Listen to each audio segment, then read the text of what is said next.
보시면서 네. 오 선생하고 권 씨 중에 누구한테 더 감정이입이 됐어요? 우리 재명 씨. 당연히 권 씨죠. 아, 그게 난 오 선생한테 계속 감정이입이 됐었거든. 소위 그때 당시로는 이제 폭동 현장에서 저는 수박인지 참인지 잘 모르겠는데 하여튼 뭐가 과일차가 뒤집어져서 그걸 막 사람들이 데모하다 말고 그거 집어먹는다고 그랬다는 얘기를 그때 들었습니다. 실제로. 실제 있었던 실화인 실제 겁니까? 있었던. 네, 실화예요. 181쪽에 참에 쏟아지는 장면이 네, 나오거든요. 그 실제 있었던 네. 장면. 근데 이게 폭동을 하는 사람들이 어떻게 참외를 먹습니까? 그러니까 삶이 그렇게 피곤한 거죠. 그러니까 이게 배는 고프고 과일은 아예 사실 얼굴도 못 볼 그런 상황인데 대치해가지고 막 투석전하고 있다가 차가 뒤집어져서 이게 참외가 굴러다니니까 그걸 다 집어먹은 거예요. 그러니까 이게 삶이라고 하는 게 얼마나 치열한지를 보여주는 거죠. 권 씨가 그 장면을 보고 갑자기 각성을 하는 거죠. 각성이 아니고 정신이 나가버린 정신이 나가버린 거죠. 그다음부터 기억이 안 난다고 하는 건데 실제로 성남은 지금은 이제 넓은 길이 있는데 당시는 2차선이 제일 넓은 길이었어요. 정말 천지가 개벽한 거네요. 이 책에 나오는 그러니까요. 성남과 비교하면. 이 성남은 대한민국의 도시개발 근대 역사가 다 들어있습니다. 그러니까 도시 빈민들의 권시가지, 소위 말하는 중상류층을 위한 분당 신도시, 그 다음에 판교 신도시. 이게 계속 신도시의 역사인데 이게 극단적으로 분리되어 있는 거예요. 권 씨 관련해서요. 처음에는 본인은 이 폭도 군중에 안 섞이려고 해요. 본인은 계속 얘기하는 게 네. 나 대학 나온 사람이요. 이 집주인 오 선생한테도 뭐만 조금 이렇게 자존심 상할 일 있으면 나 대학 나온 사람이요. 이렇게 얘기를 해요. 그러면서 본인들은 이 성남 민중이 이제 막 이렇게 다닐 때도 피해 가려고 하다가 아까 그 참회를 보고 갑자기 이제 본인이 앞장서게 되거든요. 그래서 178쪽에 보면 몽둥이와 돌멩이를 든 군중을 피해서 요리조리 골목을 누비며 오는 택시였다. 그는 재빨리 골목길 한복판을 결사적으로 막아섰다. 요금은 암만이라도 좋았다. 라고 하면서 택시를 탔고 서울까지 가려고 하다가 그 청년들한테 걸려서 청년들이 우리 같이 투쟁하던 사람 아니요 내리시오 라고 해서 끌고 다니다가 이제 참회 부분을 보게 되거든요. 수진리 거기에서 잡힌 거죠. 그렇죠. 거기서 그런 동네가 있습니다.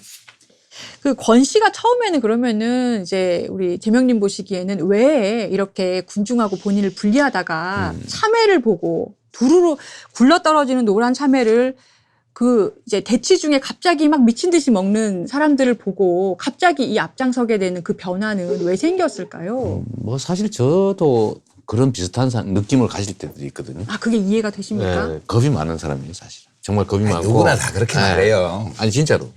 그다음에 욕심도 있고. 예를 들면 개인적 욕망을 채우고 싶은 욕심이 있잖아요. 그거 없을 리가 없거든요. 근데 이걸 어쨌든 계속 억누르면서 예를 들면 이제 공적 역할이라고 하는 거에 대해서 내가 해야 된다는 자꾸 의무감, 사명감 이런 걸 스스로 막 북돋우고 살잖아요. 그러면서도 어느 순간순간에는 무임승차하고 싶은 욕구가 있거든요. 그건 누구나 다 있죠. 요금만 내고 탈 수 있으면 그냥 타고 싶지. 권 씨가 사실 그런 마음을 갖고 있는 거죠. 그러니까 나는 그 위험을 감수하지 않고 누군가가 위험을 감수한 결과는 나누고 싶고. 그러니까 내가 맞는 말도 하고 했는데 내가 나서긴 좀 그렇고 누가 좀 해주면 누가 하면은 결과는 같이 나누고 그 싶고. 제도는 나누고 싶고. 위험을 감수하고 싶지 않고 피하고 싶은 거죠. 사실. 누구나 그런 거죠. 누구나. 네, 네. 근데 보통 되게 그러니까. 네. 근데 이분이 이제 도망을 가는 중이잖아요. 그래 뭐 투쟁위원도 하고 뭐 하다가 도망을 가고 있는데 잡혀서 다 보니까 투쟁위원장인가 맡아놓고 네. 대학 물 살짝- 먹었다고 해서 청년들이 올려놓은 네, 거잖아요. 네. 살짝 도망을 가는데 그 민중들의 처절한 삶 자체를 본 거죠. 네. 투석전하고 막 이러다 갑자기 참에 굴러떨어지니까 그거 그것도 집어먹느라고 진흙밭에 참외를. 정신없이 막 집어먹는 걸 보고 이제 본질에 다시 이제 천착하게 된 게 아닌가 싶어요. 이거 관련해서 제가 네. 우리 재명 씨한테 한번 물어보고 싶은데요. 여기 167쪽에 보면 찰스 램과 찰스 디킨스 얘기가 나와요. 167쪽 예. 중반부터입니다. 근데 이게 이제 이 사람이 오 선생이 왜 찰스 램과 찰스 디킨스를 생각했냐면 이름은 같고 성은 완전히 다른 두 사람이죠. 네. 예, 찰스 램은 영국의 18세기 수필가고 찰스 디킨즈는 19세기 영국의 소설가인데 유명한 그 크리스마스 캐럴 쓰는 예, 그게 사람이잖아요. 찰스 디킨스죠. 우리 다 알죠. 뭐 스크루지 영감 뭐 이런 거. 예. 전 세계에 책 읽은 사람 치고 모르는 사람이 없을 정도로 대문호죠. 이 찰스 램은 그보다는 디킨스만큼 유명하진 않지만 이분도 되게 두 사람 다 모두 불우한 어린 시절을 보냈던 작가고, 그리고 찰스 램은 그 아주 비극적인 가족사를 겪으면서 그 조현병에 걸린 누이 동생을 돌보면서 아주 그 낮은 곳에서 끝까지 생활을 하죠. 그렇게 이제 된 사람들인데, 이 오 선생이 이 두 사람을 소환한 이유가 어느 날 봤더니 자기 아들이 과자 가지고 네. 동네 애들한테 못할 짓을 하는, 그런 못된 짓을 하는 걸 보고 아들을 패고, 그리고 밤에 잠을 못 이루면서 찰스 디킨스와 찰스 램을 생각해요. 여기서 이제 오 선생 아들이 선생 아들이라서 돈이 조금 있다는 이유로 과자를 가지고서 아빠가 이제 퇴근하면서 지나가다 보니까 과자 던져주고 애들이 그거 받아 먹으려고 막 개구리 흉내도 내고 막 개천에도 뛰어들고 그거를 막 이렇게 과자 던지면서 장난치는 걸 아빠가 보고 너무 놀라게 되죠. 놀라서 자기 아들을 때린 다음에 본인 안에 있는 본성에 대해서 본인도 이제 막 번민을 하는 거죠. 그러니까 이제 오 선생은 훌륭한 분이세요. 이게 이제 전형적으로 지식인의 전형적인 건데, 여기서 찰스 램과 찰스 디킨스 얘기를 하필 했냐 이랬는데, 제가 우리 재명 씨를 보면 1986년도에 사법시험 합격을 했어요. 네. 최종 합격을. 네. 만으로 하면 23, 네. 세는 나이로 24세 사법시험이 됐어요. 네. 그러면 이제 고생 끝이지. 아니, 불우한 어린 시절을 보냈다 하더라도 네. 아주 경제적으로 힘든 시기를 보냈다 하고 어쨌든 성공한 거잖아요. 우리 사회에서. 네. 그러면 권씨 입장으로는 갈 수가 없어요. 그렇죠. 예, 권씨 처지로는 갈 수가 물질적으로 없고. 바뀌었죠 이미. 예, 네. 그건 이제 오 선생 위치로 간 거야. 그렇죠. 네. 근데 이 찰스 램과 찰스 디킨스에 대한 오 선생의 고민, 이 감정이입 안 됐어요? 근데 사실은 그건 잘 안 됐어요. 안 됐어요? 네. 그건 남 얘기 같았어요. 아, 진짜? 네. 그러면 당시 책 읽으실 때는 본인한테 더 와닿았던 부분은 이런 번민이 아니고 권씨 입장에 대한 찰스 그냥 디킨스나 동질성? 찰스 램에 대한 이 부분에 대한 감상은 별로 없었어요. 솔직히. 없었어요? 네. 나는 이 소설 읽으면서 그게 제일 꽂혔었는데. 네. 그런데 이제 최근에 이제 이걸 하도 오래전에 읽은 거라서 다시 한번 읽어보게 됐죠. 근데 요번에는 좀 느낌이 왔습니다.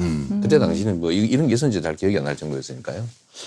근데 사람들은 그 개구리가 예를 들면 올챙이가 개구리 되듯이 이제 웅덩이에서 이렇게 탈피를 해가지고 예를 들면 이제 옮기게 되는데 대개는 잊어버리고 싶어 하잖아요. 그렇죠. 대개의 경우. 개천에서 용남은 용은 착한 일 하는 게 없다고 노 대통령도 말씀하셨어요. 네. 맨날 꼬리 휘둘러갖고 막 천둥벼락 치고 비 내리게 하고 사람 해코지만 해. 네.